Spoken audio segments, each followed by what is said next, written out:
God bless you, beloved Captain Ikignaw. Salamat sa ating malang Panginoon. Everybody say, praise the Lord. Praise the Lord. Taas yung kamay, manalangin po tayo.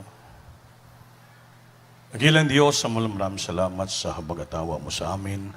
Salamat sa araw na to, sinamasama mo kami sa iyong bahay-sambahan upang purihin ka namin, pasalamatan, sambahin sa lahat ng kabutihan mo sa amin. Thank you so much, Lord. We're so grateful to you, my loving God. Our loving God, to bring us here safely. Thank you so much for the sweet Holy presence, so touching our heart and moving our midst, for the great anointing of the service, Lord. That's from the choir, the testimony that we hear. Thank you so much, this musician. This moment, I miss you, God, to bless and anoint the servant, to live in the midst of the brethren, open their understanding, and let them believe and bind Satan us out. Hindrances right in our midst to the first leading prayer of the pastor. But will meet at the time, prophet of God, in Jesus' name. Amen. Praise the Lord. Hallelujah. Everybody say, praise the Lord.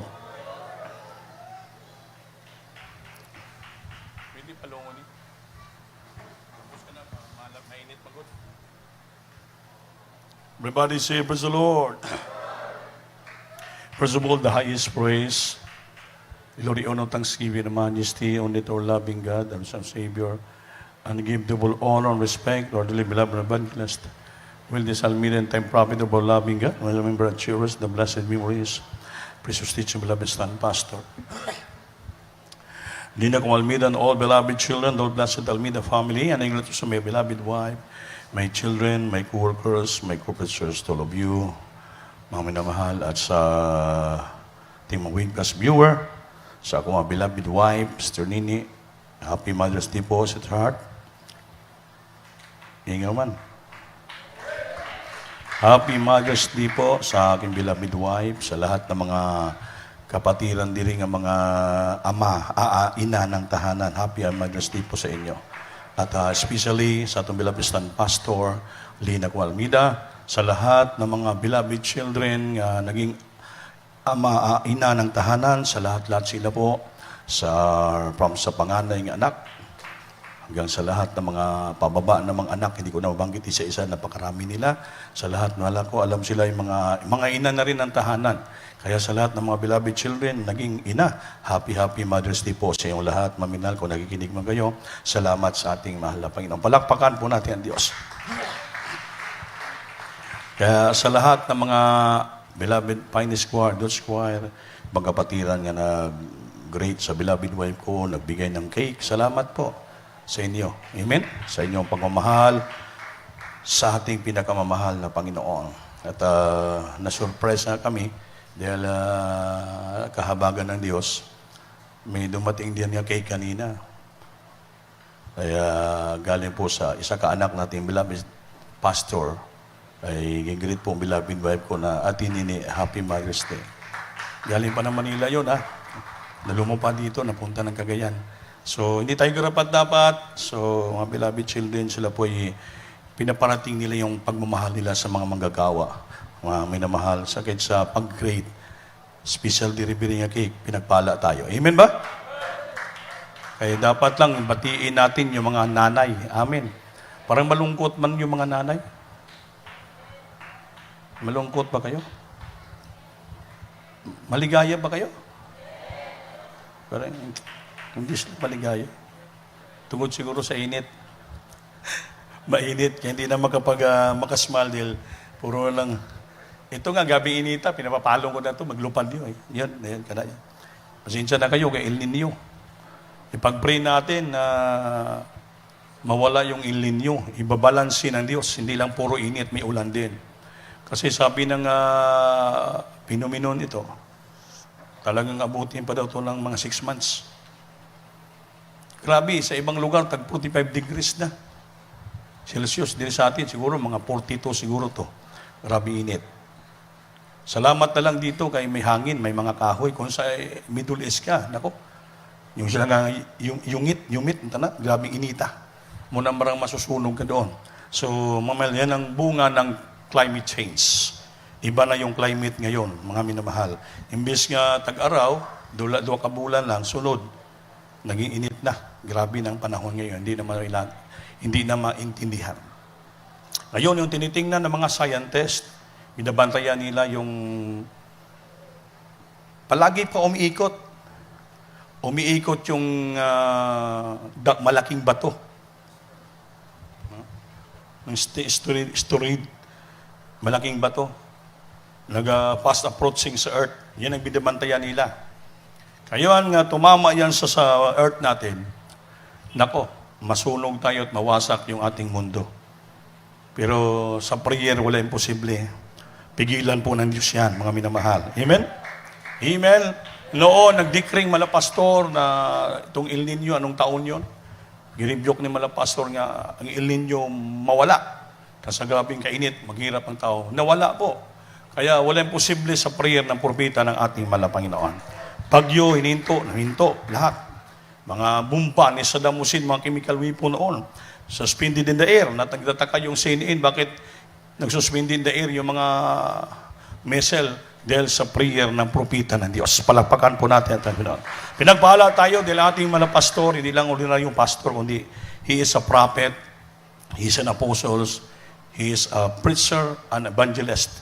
Kaya the fivefold ministry na sa kanya, pinagpala tayo ng ating Panginoon. By means of the prayer, unang prayer, tayo po ay pinagpapala ng Diyos, pinagpala tayo, binago ang buhay natin, pinagaling ating karamdaman, at grabe hibala sa ating buhay, katugunan sa madalangin, kagalingan ng karamdaman, hindi po basta-basta po yun, mga minamahal. Kaya we prove in ourselves, no doubts, na tayo ay sa buong katotohanan at ang Diyos natin, kasama natin, buhay, tumutugon sa mga dalangin. Mapalakpakan ba natin ang Diyos? Yung aking mensahe sa araw to ay palagi naman to, every year mag-celebrate tayo ng Mother's Day. Pero ito naman, iba naman to. Mother's Day message, ito ideas lang. Mother's Day message, ideas. Parang mayroon nang itawag na ipaunawa ko sa inyo mga unusual, powerful option. Sa Biblia, mga unusual ba, mga kakaiba. Hindi karaniwang na pangyayari nga nagpakita ang Diyos ng kanyang kapangyarihan sa mga tao unang panahon. Katulad ng a woman, a widow. Ang babaeng bao, the widow, nga may isang anak na may sakit. Unang panahon, in the ancient world, ang widow yung babaeng bao. Sa 1 King chapter 17, ihanda lang verse 8 up to 16. In the ancient world, the widows were known for being impoverished. Ang ibig sabihin ng impoverished, talagang tumikpor, talagang maghirap siya. God, ang Diyos umutos kay Prophet Elijah. God tells Elijah, who was fleeing from Ahab. Lumaya sa kay King Ahab, grabe ka.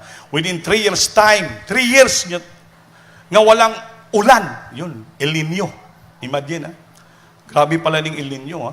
3 years nga walang ulan. Sa unang panahon sa buong daigdig, especially sa Israel, nagkaroon ng grabing kahirapan. Grabing kahirapan. Kaya si Prophet Elijah umalis to sa panahon ni King Ahab. Kaya inutusan siya ng Diyos. Umalis siya to seek provision from the Gentiles. Yung babaeng widow nga taga Saripta, Gentile siya, hindi siya Israelita. Inutusan siya ng Diyos. Doon pa hihingi ng provision, pagkain, tubig mainom.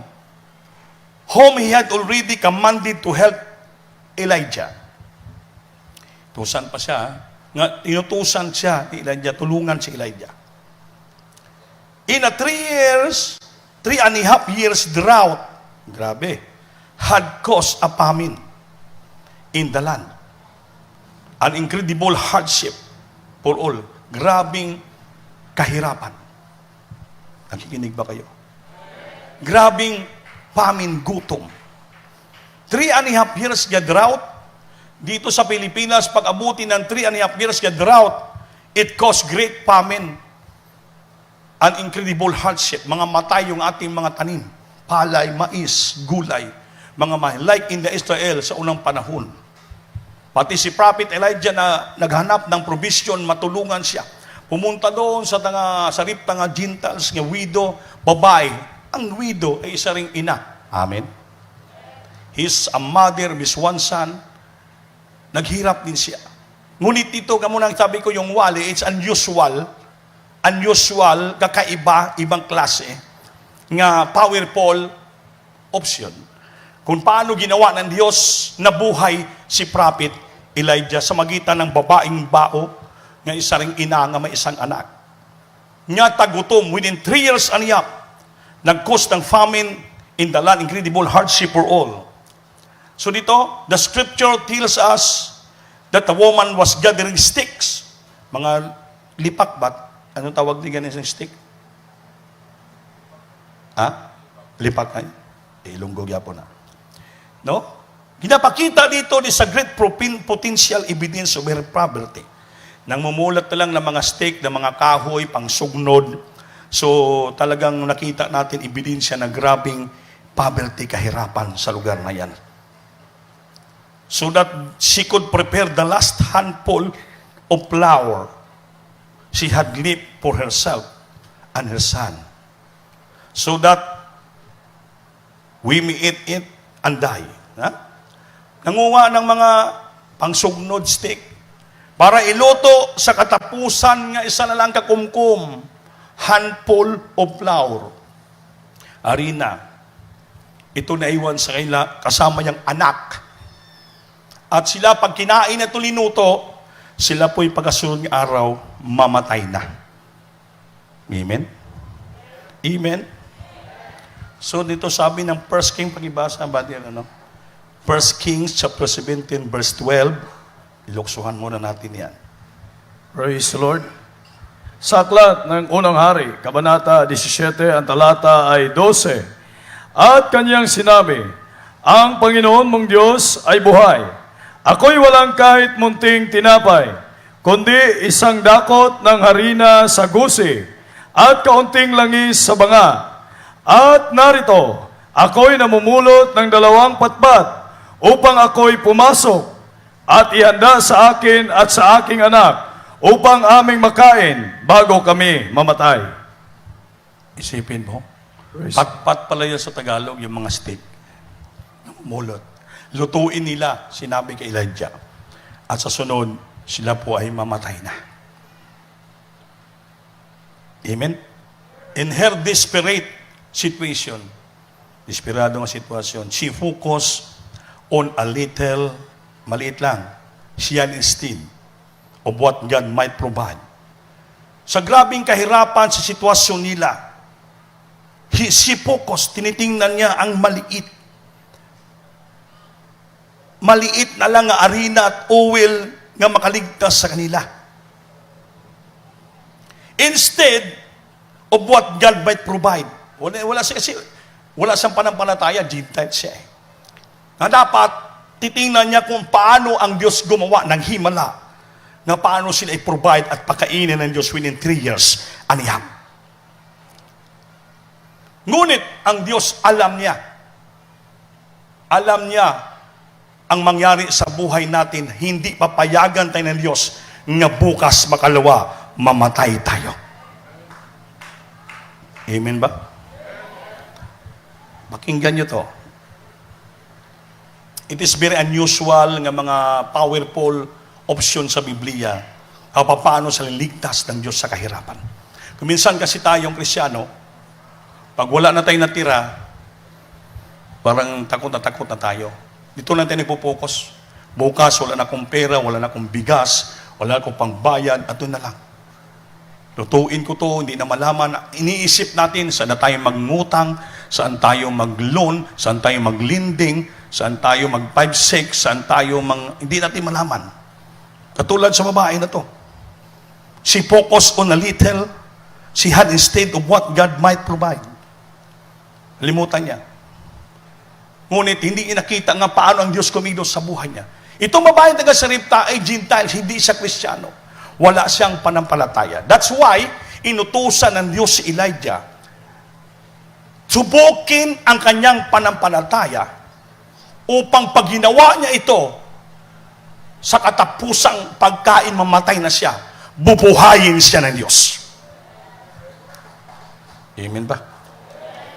Elijah command the woman to make him a small cake from the flour first. Inutusan siya ni Prophet Elijah, lutuan mo ako una ng cake. Yung flour na ganito na lang kalaki, isang dakot, isang kumkum kung sa Bisaya. A little flour in her hands. Lutuin mo ng cake. Lutuin ng cake. Ano, hindi, wala man nung cake yun. Para hot cake lang siguro. Maliit lang sa oven. Elijah command the woman to make him a small cake. Small cake nga. Hot cake. From the flour first. Unahin mo. Ako.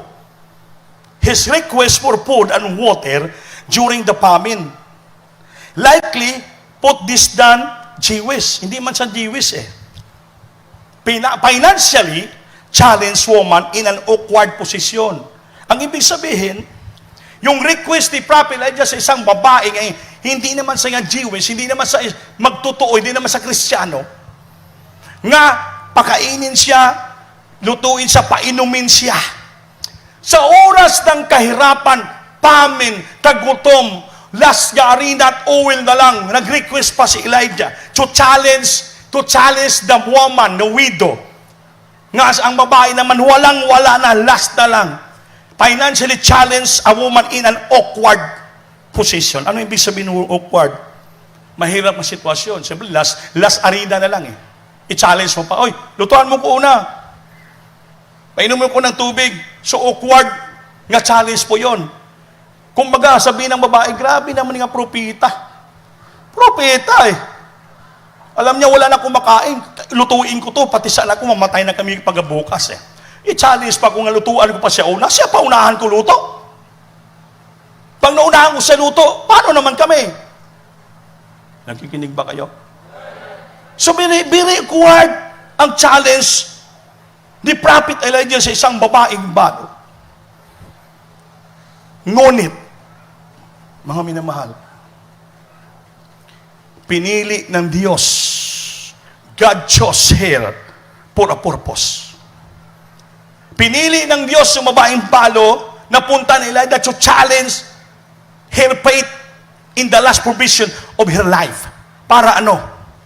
Dahil mayroon purpose ang Diyos sa babaeng bao na hindi naman talaga siya Israelita, non-Jewish. Ibig sabihin, ang Diyos mayroon siyang unusual purpose sa bawat tao. Not just to be saved out of famine, but to feed His prophet. Ang pagpili ng Diyos sa babae nga punta ni Elijah, hindi para maligtas siya sa gutom, kundi upang pakainin niya ang propita ng Diyos. Nakikinig ba kayo?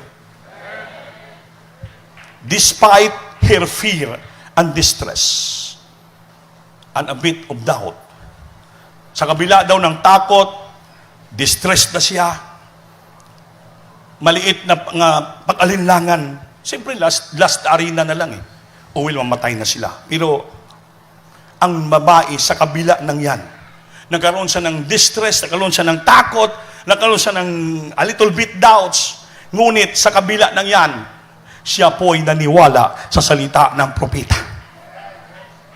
The woman's believed the Lord's promise of provision and trust Him when Elijah said.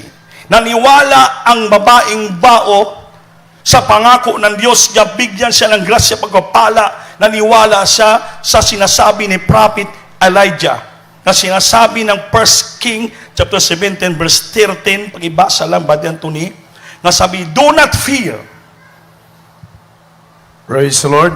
Sa Aklat ng Unang Hari, Kabanata 17, ang talata ay 13. At sinabi ni Elias sa kanya, huwag kang matakot, yumaon ka, at gawin mo ang iyong sinabi. Ngunit igawa mo muna ako ng munting tinapay, at ilabas mo sa akin. At pagkatapos ay gumawa ka para sa iyo, at para sa iyong anak. Amen. Palakpakan natin ang Diyos. Gabi utos ni Elijah.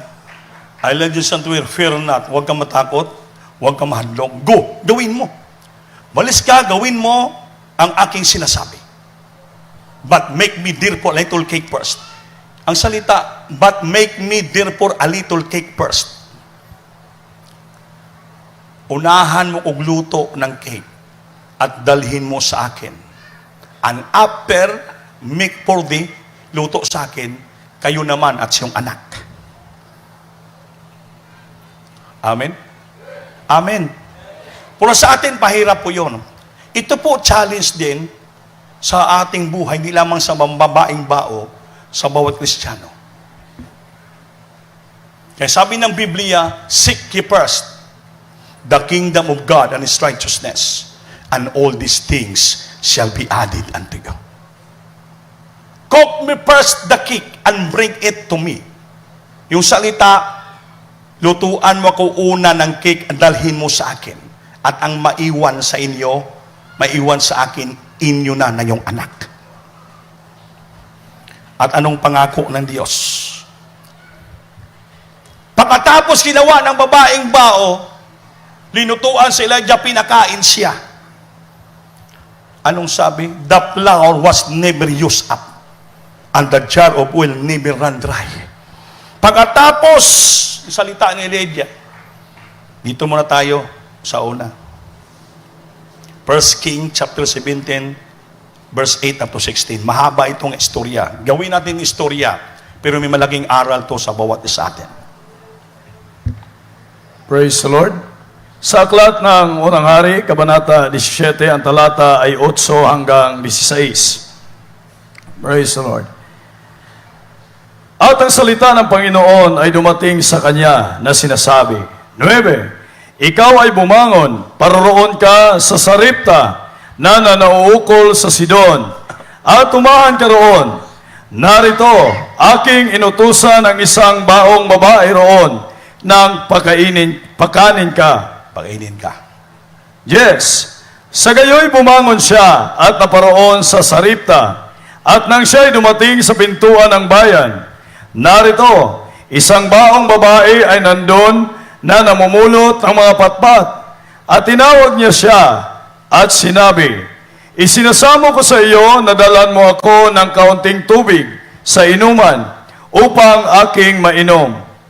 11, at nang siya'y yumayaon upang kumuha, tinawag niya siya at sinabi, dalhan mo ako, isinasamo ko sa iyo ng isang subong tinapay sa iyong kamay.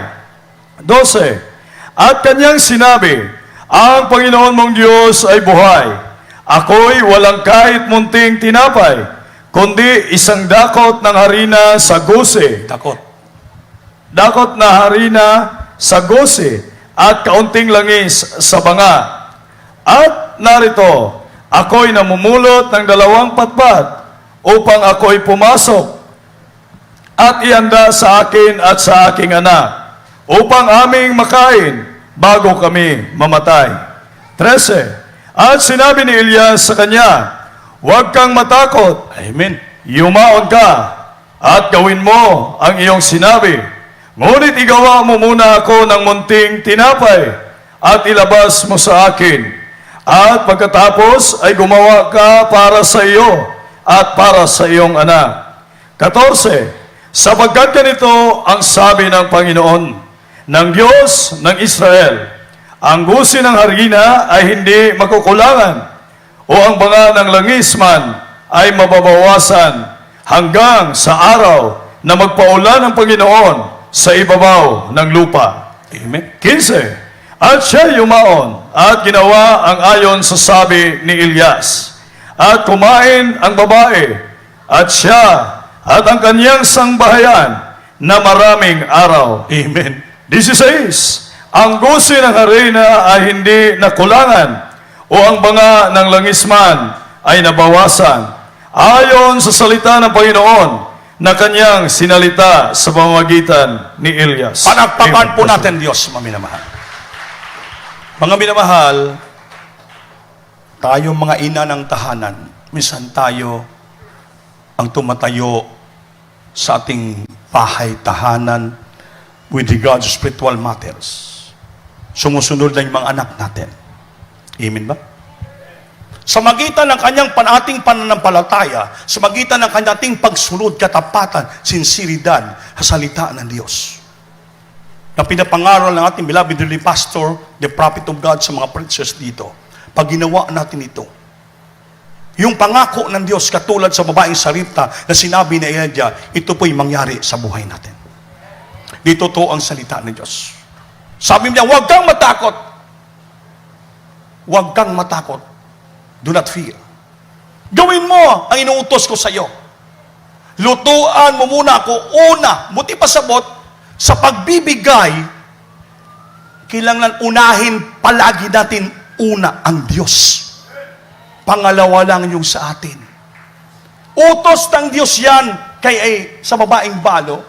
Kasi si Elijah, pinapunta doon ng Diyos. Pupunta ka doon.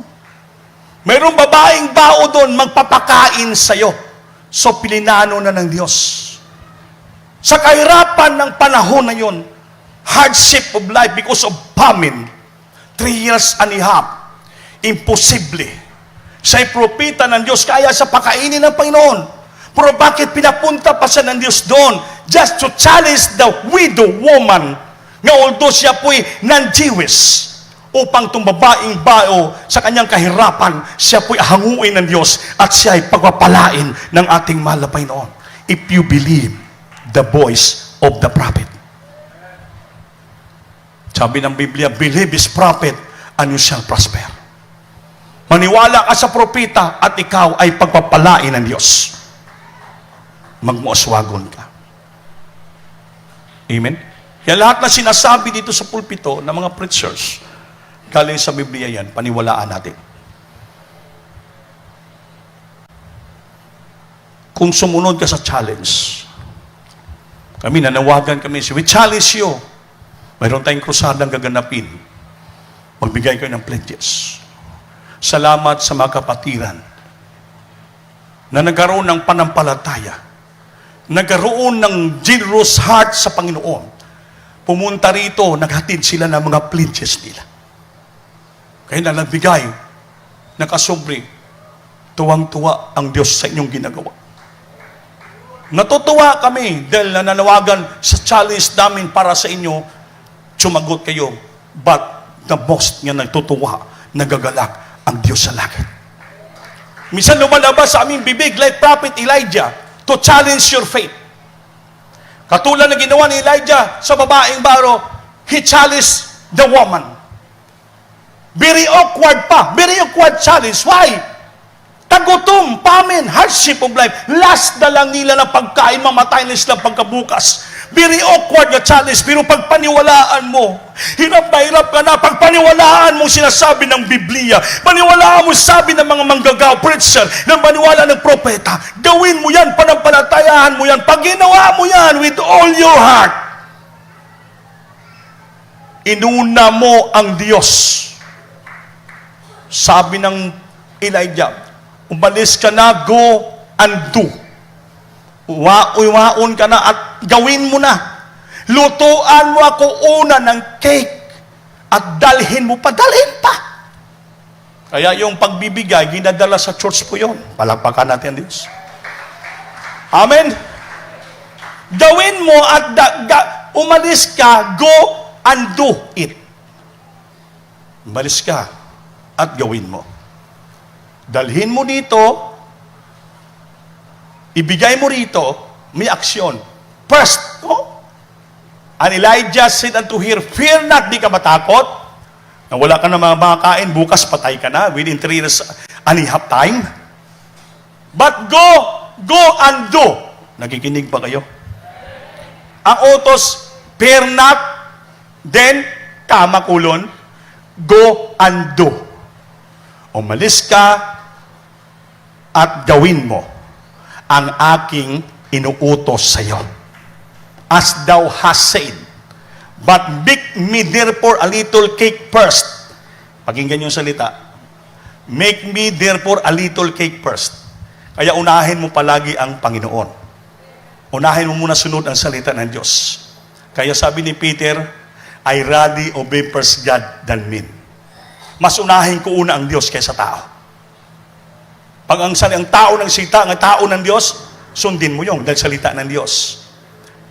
Cake me a little cake first and bring it unto me. Tamo, dalhin mo pa sa akin, ha? Palutuin ka pa. Dalhin pa doon. Grabe servisyo pa. Kasi ang utos go and do. Fear not. And after make for thee and for thy son. Tapos dila mo sa akin at ikaw naman gagawa ng para sa'yo at sa iyong anak. Nung ginawa na nila, yung sabi ng Prophet Elijah, ang inyong mga lagayan ng arena, lagayan ng oil, For the said the Lord of God, which shall the barrel of meal shall not waste, neither shall the cruse of oil fail, until the day that the Lord sendeth rain upon the earth. And she went, umalis siya, and did, ginawa niya, according to the saying of Elijah. Sumaagi ng salita ni Elijah. And she, and he, her house, did eat many days. Palakpakan po natin Diyos. Nung ginawa niya, umalis sa ginawa niyang utos si Elijah, siya ang babae at ang iyang anak at buong sambahayan niya, kumain sila araw-araw sa araw ng buwan, ng araw nila. Did eat many days.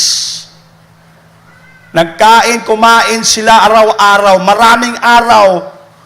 Wala sila naramdaman na gutom, wala sila naramdaman na pamin, wala sila naramdaman na tagutom, nga drought, wala sila naramdaman. Bakit? Sinunod nila yung utos ng propeta galing sa Diyos. Yung inusundin mo pala yan, wala kang pakialam sa El Nino, wala kang pakialam sa kahirapan, basta sundin mo ang salita ng Diyos. Hallelujah! Kahit walang ulan pa yan, nag-init pa yan, ang Diyos, sabi ng babaeng balo, pinakain sila na maraming araw, wala sila magutom, 3 years na niya, wala magulan, hindi waramdaman yung kahirapan. Basta unahin mo ang Diyos, sundin mo ang ating Panginoon. Di lang tuburan sa grasya at pagpapala, hindi yung tao, hindi yung mga climate, kundi ang Diyos sa langit na gumawa ng langit at lupa. Mga minamahal, tingnan mo yung katapatan ng babaeng bao. The example, unusual, misis ko ito sa mga mothers. Nakita mo yung powerful option na ginawa ng Diyos sa babaeng bao. Nawa, kayo nga mga nanay, maging ganon kayo. Beloved sa assistant pastor, siya naging great example sa church natin, being a mother. 12 ang anak, pero paano nila pinalaki yun? Paano nila inaruga? Tumutulong pa sa beloved pastor. Lumaki ang ministry. Hindi basta-basta. The number of Christian people sa church na to. Kung kami lang nga dito, halos mahirapan kami. Pagbalanse sa lahat ng mga pangailangan, paglutas problema sa bawat mga churches natin dito. Lalo sila. Buong Pilipinas, buong daigdig yung tinitingnan nila. But still, hindi tayo pinabayaan ng Diyos. Naplastar, na ayos ang gawain. Dahil bakit? Inuunan nila palagi ang utos ng Diyos. Inuuna palagi nila ang gusto ng Panginoon. Eh sabi ko kanina, pag unahin mo ang Diyos palanginan ka. Pero kung naglilingkod ka sa Diyos para lang sa imong tiyan, lalo ka magutom. Ayaw ng Diyos yung paglingkuran mo yung tiyan mo. Yan sabi ng Biblia. These people serve na ang ilang Diyos hindi sa langit, sa tiyan. Pag imong Diyos sa tiyan, sabi ng Biblia, ang katapusan mo, kalaglagan. Whose end? If your God is in your belly, whose end is destruction. Because you mind earthly things. Pag sa isip mo, sanlibutan lang para makapira ka, makakain ka. So ang Diyos mo sa tiyan, ang katapusan mo, kasiraan. Whose end is destruction. Because you mind earthly things. Iniisip mo yung puro panglupa lang. Yung babaeng balo, hindi niya iniisip na mamatay na sila bukas. Hindi iniisip na magutom sila. ang iyang sinunod, naniwala sa salita ni Elijah nga propeta. Ginawa niya, linuto niya una, patapos sila, ang salita ng Diyos galing kay Prophet Elijah, natupad, kumain sila. Hindi naubusan ang lagayan ng arena. Hindi nakulangan ang lagayan ng baril ng oil. Kumain sila ng napakaraming araw. Binusog sila ng Diyos, sobra-sobra. Hindi nabawasan, the Bible say. Hindi nabawasan ang lagayan ng arena. Hindi nabawasan ang lagayan ng oil. They eat many days. Kumain sila ng napakaraming araw. Wala nila maramdaman ang gutom, famine sa lugar na yan. Dahil bakit? Sumunod sila sa salita ng propeta. Kuminsan sina-challenge tayo ng Diyos. Ha? Inutusan si Elijah ng Panginoon, punta ka na doon. May babaeng mahirap mapakain sa iyo. It is a challenge. Awkward challenge. Pero sinunod, pinaniwalaan ng babae. Ang pinagpapala, yung babae, pamilya niya. Na sumunod. Amen? Naahawa sila sa kahirapan. The same time, si Prophet Elijah nabusog din. Kumain siya ng cake, nakainom ng tubig. Pero ang grabe yung pagpapala doon, yung babaeng balo. She and he and all his household. Kumain sila ng maraming araw. Palagpakan natin ang Diyos, mami naman. Amen? Naunawaan ba natin? Sumunod lang tayo sa salita ng Diyos. Huwag mo isipin ang kahirapan. Huwag mo isipin yung crisis. Huwag mo isipin yung El Niño. Huwag isipin walang-wala ka na. Sacrificial giving, last money, last food in your life, last money in your wallet. Gina-challenge ka ng Panginoon. Go and do it. And bring it to the church. Makita mo. Pagbukas mo ng lagayan ng bigas, hindi mo ubos-ubos. Lahat na needs mo sa imong kusina, hindi mo ubos-ubos. Ang bulsa mo, hindi mawalaan ng pera. The Lord increase the provision in your life.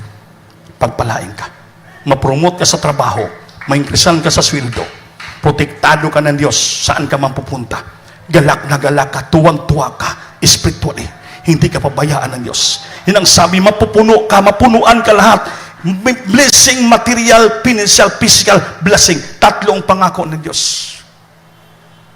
Beloved, I wish above all things that thou mayest prosper and be in health, even as thy soul prospereth. Wala tayo. And the barrel of meal wasted not. Walang nasayang.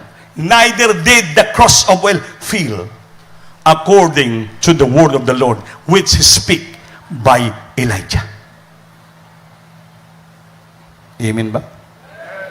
Amen? Importante lang po ang pagsunod. Salita ng Diyos, i-challenge ka.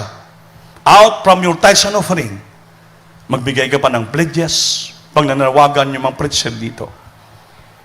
Kasi yung lumalabas sa bibig namin, hindi aming salita yon. Salita ng Diyos.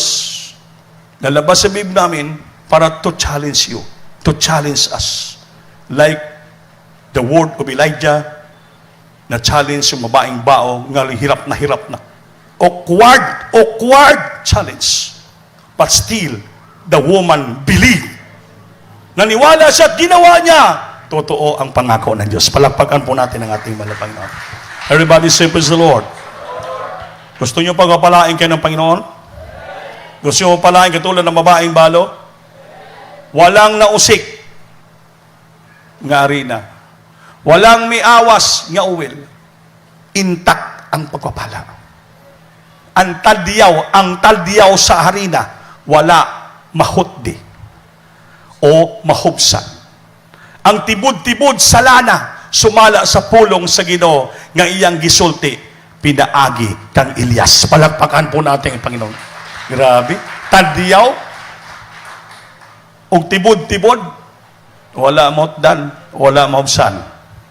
Kung gusto nyo maawas-awas palaging blessing sa ating bulsa, sa ating negosyo, pamilya, hindi mahubsan, hindi mahutdan, hindi maubusan, never wasted and never fail. Sundin natin ang salita ng Diyos. Huwag kang maging kuripot sa gawain ng Diyos. Bukas ang palad mo. Huwag mo titingnan yung kinaugma, bukas mo. Kaya yung babaeng balo, sinabi niya, kung lutuin ko to ang katapusan ng arena at lana, para lang sa aming anak, sa aking anak, sa akin, bukas, mamatay na kami. Tomorrow, we will die. Ngunit sabi ng Propeta Elijah, do not fear. Huwag kang matakot. Umalihwaon ka, gawin mo ang inuutos ko sa iyo. Lutuan mo kog una. O pagkatapos ka mo, makita mo. Hindi maubusan, hindi mahutdan ang tibod-tibod og lahat. Natupad! They ate many days of her life. Kumain sila, daghan kayo adlaw. Grabe. Sobra-sobra nga kain. O si Elias, miingon kanya. Ginsi mo na. Busa siya milaka og ayon sa mani. Og si Elias miingon kanya, ayaw kahadlok, ayaw og buha, lakaw og buhata. Ang ingon sa imong gisulti, apan buhati una ako o gamay nga torta man diay. Di man di hotcake. Sa mani di man ta magsinamtanay ning Bisaya o Tagalog. Gamay nga torta og dad-akan hini kanako og pagkahuman paghimo og alang kanimo og sa alang sa imong anak.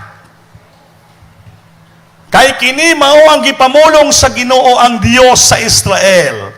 Ang tadyaw sa arena dili mahutdan o ang tibod-tibod sa lana dili mahubsan hantod sa adlaw ang Ginoo magpaulan sa ibabaw sa yuta. Mikaon sila sa daghang adlaw silang kinabuhi. Gusto niyo ba pagpapalain ng Diyos? Sinong gusto pagpalain ng stasyong kamay? Buhata, gawin niyo ang ginawa ng babaeng bao. Believe. Have faith in God.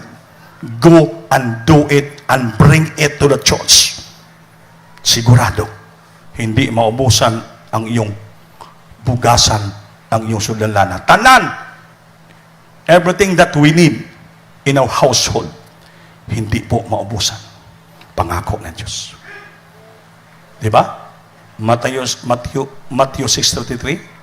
But seek ye first. Sa Bible cook me first the cake. Sabi ni Prophet Elijah. The Bible say in Matthew 6:33, seek ye first the kingdom of God and His righteousness. And all these things, lahat ng bagay, will be added unto you. Will be added. That's why wala mahubsan, wala mahutdan, nag-awas-awas. Kaya ang salita ng Diyos, and all these things shall be added unto you. Pag gamay na lang, punan naman sa Diyos. Amen. Maliit na laglaman, lagyan naman ng Diyos. Kaya, dagdagan man, and all these things shall be added. Added man. Added. Hindi naubusan. Wala na hubsan, wala na hutdan. Pirmi, puno.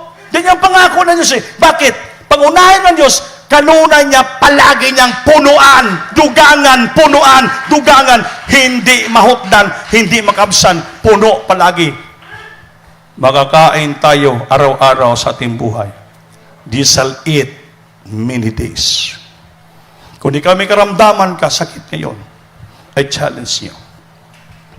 Accept the Lord and be humble yourself, then be baptized in Jesus' name. Because the baptism in Jesus' name is for the remission of your sin. All of our sins is the fruit of our sins. Bunga nating kasalanan yun, yung sakit. Nagkakasala tayo. So para mapatawad ang ating kasalanan, you be baptized in Jesus' name. Acts 2:38. Repent and be baptized every one of you in the name of Jesus for the remission of your sin, upang mapatawad ang iyong kasalanan. then matanggap nyo ang banal na Espiritu. And you shall receive the gift of the Holy Spirit. Para sa mga bisita yan, mga baguhan. So this is a challenge for you. Challenge. Gawin mo. If there is a challenge, do it. Go and do it. Gawin mo. Like, di ba, the widow, the woman, the widow, woman, ginawa niya, challenge. Last food, mamatay na sila. Eh, wala tayong pag-asa sa ating sakit, wala tayong problema. Naubos ang pera natin sa ospital, wala na tayong mapuntahan. Why? Huwag hindi natin i-grab ang challenge. Gawin natin. Tanggapin natin, Panginoon. Maglingkod tayo. Pabautismo tayo. Simba tayo. Humble yourself. Pag umaba tayo, who we are. Abogado man tayo, profesional man tayo, anong natapos natin, kalimutan natin yan. Sa Diyos, wala abogado, wala profesional. Simple lang. Gusto ng Diyos, simple ka lang ang tao. Wala kang alam. Kaya ang Panginoon mismo nagpakumbaba sa luta. He humbled himself. And He's faithful unto death. Naging tapat sa hanggang kamatay, even in the death in the cross. That's why He has given a name above every name. Kung gusto natin itaas ng Diyos, papalain tayo. Magpakumbaba. Amen? That is a challenge sa lahat ng mga newcomer, mga bisita namin nandito ngayon. Gawin yung challenge. Sumunod kayo sa Diyos. Sa mga katandugay ng Kristiyano, itong challenge for you. Like the widow woman. Gawin po natin. Last money, last bread, last food, ibigay natin. Pakita natin ang ating panampalataya, katapatan sa ating mahal na Panginoon. Don't worry about tomorrow. Do not fear about tomorrow. Di alam na ng Diyos ano mangyari bukas natin. Siyang nakaalam. Hindi tayo kulangan. Hindi tayo pabayaan natin. Awitan natin, Diyos mamnaba. Ang Diyos nating pinaglingkuran, buhay at mga pangyarihan. Totoo ang kanyang salita. Totoo ang kanyang pangako. The jar of flour was not filled. The jug of oil became empty, according to the word of the Lord that spoke by Elijah. Ang tadyaw sa harina, wala mahukdan. Ang tibod-tibod sa lana, wala mahupsan. Sa magitan ng salita ng Diyos.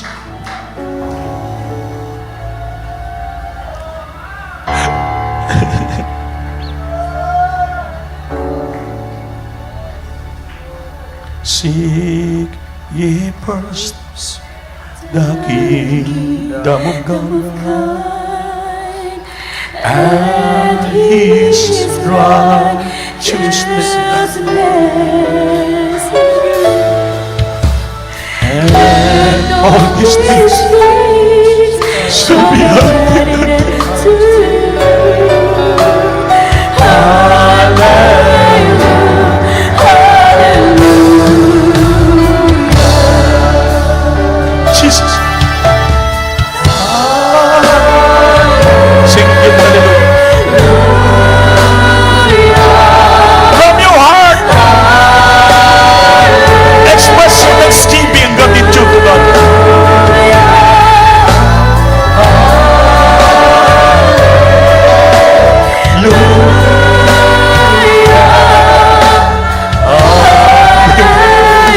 Buhay ka nga Diyos. Buhay ka Lord, buhay ka. Buhay ka. Puno ka sa grasya. Totoo ang salita.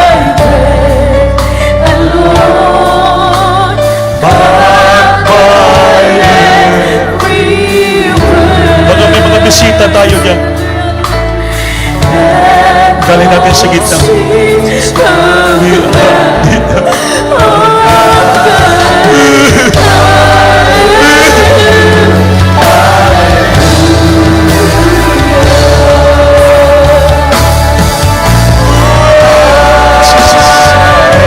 Salamat Lord, salamat.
shall not live by bread alone,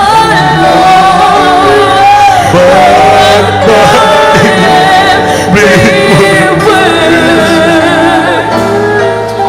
that proceeds from the mouth of God.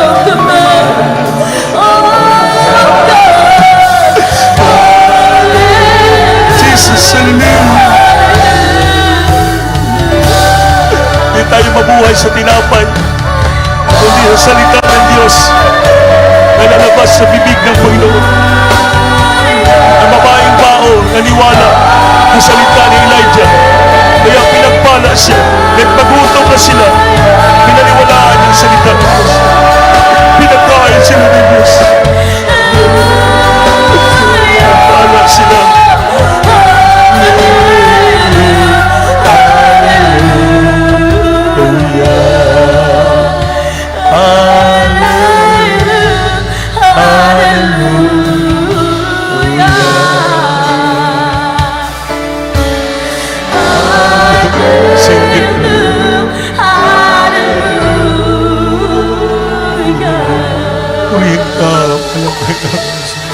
Hallelujah, hallelujah, Jesus.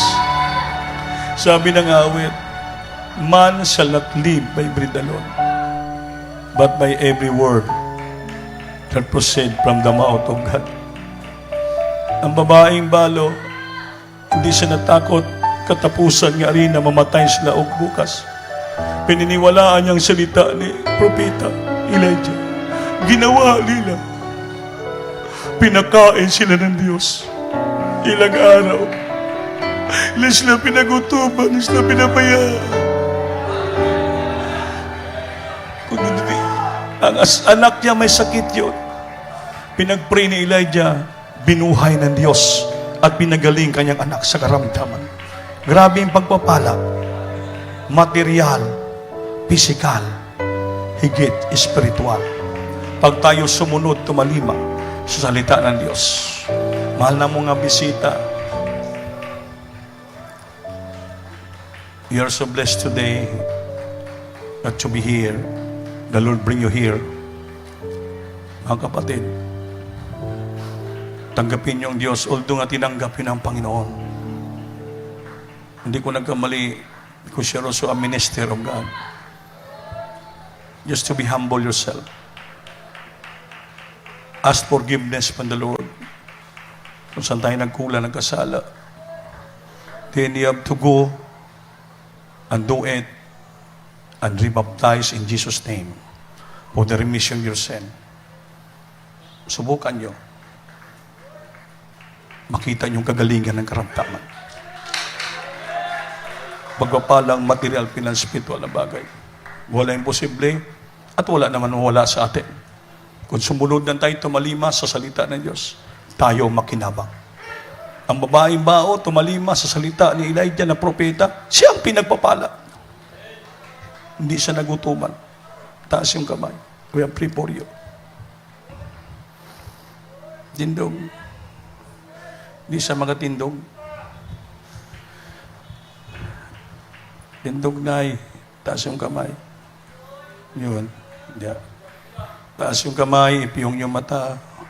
Follow my simple prayer of acceptance and repentance. Sabihin nyo, Amahan ko sa langit, sa ngalan ni Jesus, Lord, tinatanggap kita na aking sariling tagapagligtas, Diyos at hari ng aking buhay. Lord, patawarin mo ako. Saan man ako nagkasala, nagkulang, nagkamali, hindi ko pa nasunod ng kompleto ang kalooban mo, patawarin mo ako, Lord. Please, forgive me. Write my name in the book of life. Heal all my sicknesses. Pagaling mo karamdaman ko. Prove me now that you are the God and you are the greatest physician. Save me from the hands of Satan, from the bondage of sin, and bring me unto your marvelous light. Make me a real Christian by heart, in deed, in truth, and earth of eternal life. Save me, Lord, in Jesus' name. Thank you so much, Lord, sa mga baguhan, bisita ni Akaron. Nagtalima sa salita. I beseech you, God, to bless, forgive the sin, right in the book of life. Bless them so much, Lord. Whatever problems they have, grant mo, ibigay mo sa kanila, Lord. So, dalangin mo na, Pastor, yung time prophet in this ministry. In Jesus' name, amen and amen. Lahat po tayo dumalangin, Ma'am Nal, God bless po. Mamaya, balik kita. O niya na tayo magbabutismo. May bautismo ang kita diya. May kita yung baptismal tab, may tayo ilisan nga salina. So, pagkatapos ng closing prayer, pwede po ipasabot ng mga kasama kong preacher. Pabautismo kayo para makomplito. Hindi masayang kining adlaw, managanhin mo dire. Para sa inyong grasya, benepisyo ito, hindi po sa amin. Kaya kami, nagsulti lang ng tinuod. Manalangin tayo lahat pag-igsunan sa lahat nating needs, pangailangan natin. Hallelujah! Opo na kilang Diyos, mula sa pangalan Jesus, mula Panginoon, sa oras na nito kami susumamo sa iyo. Sa unang dalangin ng aming nilibila mo ng pastor na ito kami susumamo sa iyo, Lord. Nasayod ka, alam mo ang aming mga tinadalang problema sa physical man, spiritual man, financial man, material, Lord. With regards to our business, work, sa lahat namin kikita, ginitinaan, source of income, pagpalain mo kami lahat, Lord. Pangako mo, tatlay triple blessing, bigay mo sa amin, Lord. Beloved, I wish above all things that to miss, prosper, and be in the soul prosperity. Ipagano mo sa amin triple blessing, Lord. Pagalingin mo kami sa aming karamdaman. Pagpalain mo kami sa financial material. Higit sa lahat sa spiritual, pangawakan mo kami. Kaya kami palagi madasigo, may panampalataya sa iyo. May pagtitiwala sa iyo. To go and to do it and to bring to your house the blessing, Lord. Tulungan mo kami, pagpalain mo kami. Sa araw na to, sa sanga, pangalan ni Jesus, singgit, hallelujah. Hallelujah, Jesus. Nakataas isang kamay. Kung may problema ka, dalawang kamay taas, pangayo ka sa Ginoo. Kung may sakit ka, ang isa nakataas, ang isa pandong sa imong ulo. Banlungon nato ni, rebuke all your sicknesses, problems, poverty, weaknesses, bibukin natin, Lord. Upo na kilang Diyos, babang kapangyarihan sa unang talay, malapas o minsan pa ulit, baba ang iyong kapangyarihan sa amin sa lahat ng webcast, abutin mo silang kapangyarihan kaman. I bind the powers, demons and infirmity, sickness and diseases, cast out from the children right now in the might of Jesus. Bless the children, financially, physical, spiritual evil devices and their poverty in the life road, heal the sickness right now, my God, in Jesus' name, receive healing from your soul being right now, my God, in Jesus' name. Amen po sa Lord. Hallelujah. Palagpakan natin, Diyos, maminamahal. Lahat tayo ay tumayo, manindong kita. Mulokso kita, bulog abisis. Kalanggikan sa kasing-kasing, singgit good. Hello, Pastor! Hello, Pastor! Hello, Pastor! Amen. Salamat sa ating Panginoon. So, mga minamahal, sa Wednesday, mayroon tayong midweek service. Huwag kayo mag-absent, maningkamot, palagi mag-fellowship, para tayo lalo pagalingin, papalain ng Diyos. Ang oras na to sa Miyerkules, 4:30 in the afternoon until 8 o'clock sa gabi, ating midweek service.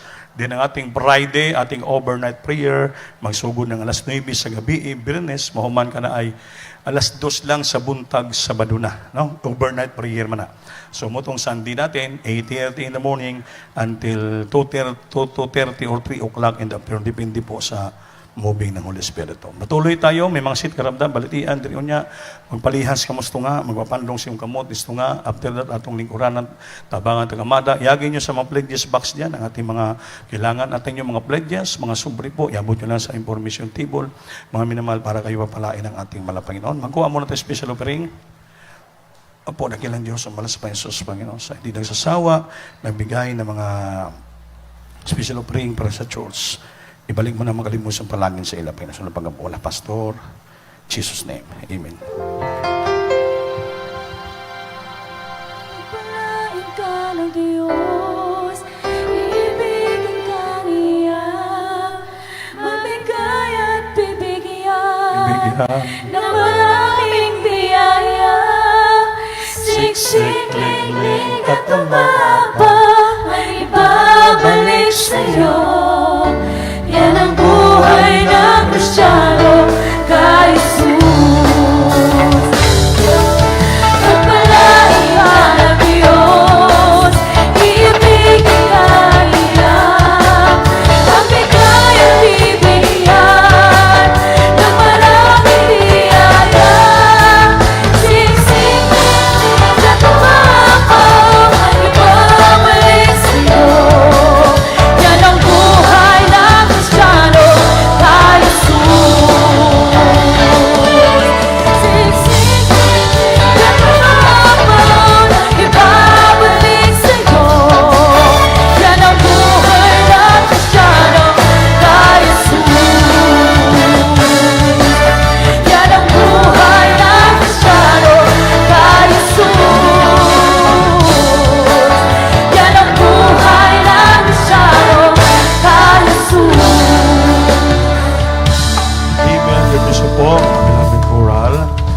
Mga minamahal, ulahi manggulirigi hatod ang sulat.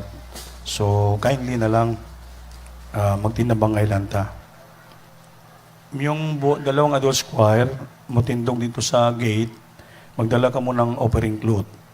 Tanan kay sunan ni mo gawas, ay ha ba mo gawas sa gate kung human na mo hulog sa offering cloth na yung abuloy. Kasi ang pag-umangko ni Brother Jose, agbalo nga itong adults choir, ay may panaw na, ikuha na si Ginoo. So, nangayo po siya ng hinabang, no? Kindly lang. May magtindog dito, mag-meet offering cloth sa gate, kasi alanganin na eh. So, tanan kay sunan, mag-agi mo sa gate, hindi magmumulupad sa gate, iagin nyo muna sa offering cloth ang inyong. Kinasing-kasing nga, abuloy. Abuloy, no? Sa pamangkin ni Brother Jose Agbalog. Amen ba? Amen. Nag-closing prayer na ba? Wala pa. Talaga, tigulang na. Brother Cesar Paburo, closing prayer na to.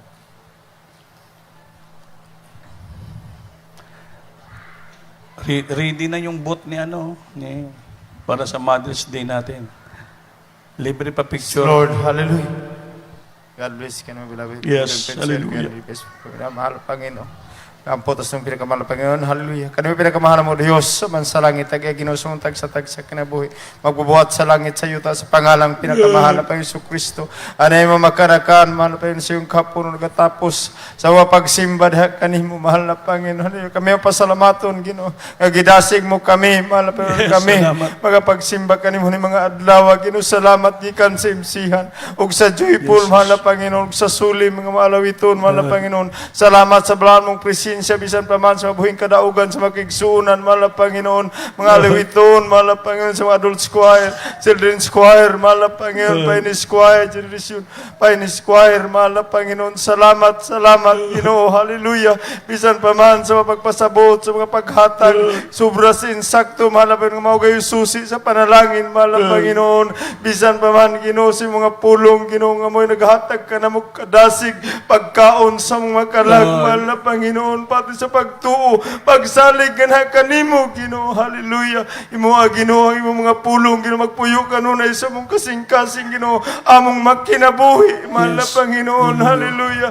Bisan pa man, Ginoo, sa mga pagpauli, mahal na Panginoon, sa makigsunan, mahal na Panginoon, sa mga panimalay, ikaw, Ginoo, makiguban kanila, mahal na Panginoon, dalang kalipay, Ginoo, sa sunod panimbahon, ikaw magapabalik usab, mahal na Panginoon, bisan pa man sa mga bisita, Ginoo, hallelujah, ikaw, mahal na Panginoon, magapatubo silang pagtuo nga na kanimo, Ginoo, nga dili lamang karon ra nga mga adlaw sila magatambong, mahal na Panginoon, kundili kutob, Ginoo, sa imong pagbalik, mahal na Panginoon, mahal na Panginoon, nagangusap kami kanimo, ikaw kanunay maghatag espesyal nga kalakasan, mahal na Panginoon, sa among mahal na pastor, Mr. Almeida, Ginoo, hallelujah, wala may mahimo kung wala imong tabang kining tanan mga pagampo, paghangyo, diha gud siyang pinakabuutan, gamhalan nga pangalan, sa pangalan ni Jesus, in Jesus'